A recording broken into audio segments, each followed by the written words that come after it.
আসসালামু আলাইকুম। তো আজকে শুক্রবার, আকাশের অবস্থা বেশি একটা ভালো না।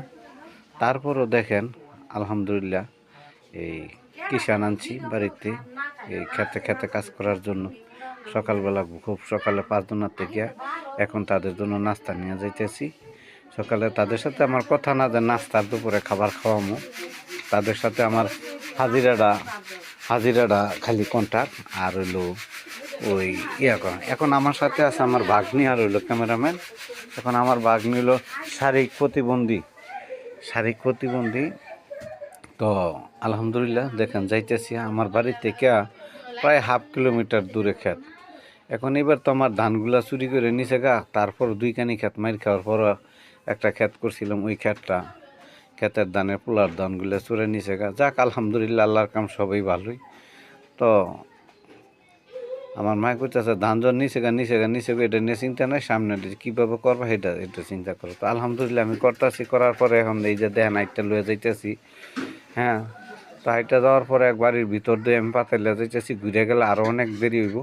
তো বেলা প্রায় 9টা 9:30 বেজে গেছে গা। তো এই মুহূর্তে তাদের একটা খাবারের দরকার।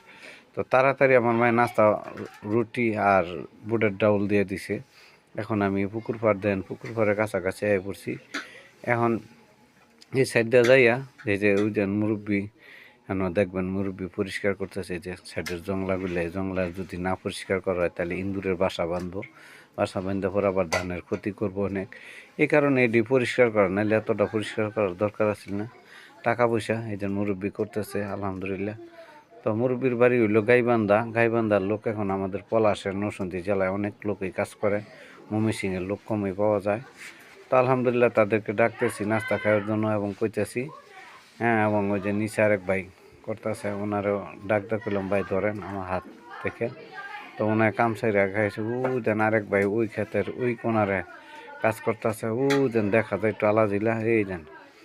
হ্যাঁ, এই যে জুম করে যতটুকু দেখি আসতেছে, দেখেন তাদেরকে নাস্তা তারা কইতেছে হাত পাও ধুইব। আমি কইছি বোতলের পানির থেকে আপনারা নিয়ে আপনার হাত পাও ধোয়ার অনেক দূরে যাইতে হইব, তাহলে অনেক সময় লস হইব এবং নাস্তারও সময় যাইতেছে। পাও দুটা সোজা করে বৈশা নাস্তা খাইলো। তো মুরব্বী আলহামদুলিল্লাহ খুশি, যেন যাইতেছে। তারপর ফুসকুনির হাত পাও ধুইতো। তারপর বললাম পরে ঠিকই বয়ে পড়ছে ওই যে মুরব্বী ডাল ধরেছে। আসলে তাদের অনেক ক্ষুধা লাগছে। তো দেখেন আলহামদুলিল্লাহ নাস্তা টাস্তা আর এই ভাই আইছে আছে না অন্য। তারপর ডাকতেছি আবার এসে আমাদের মন্নন ভাই অনেক ক্ষেত খোলা করে। আলহামদুলিল্লাহ ওনার বাড়ি ময়মনসিংহ। আর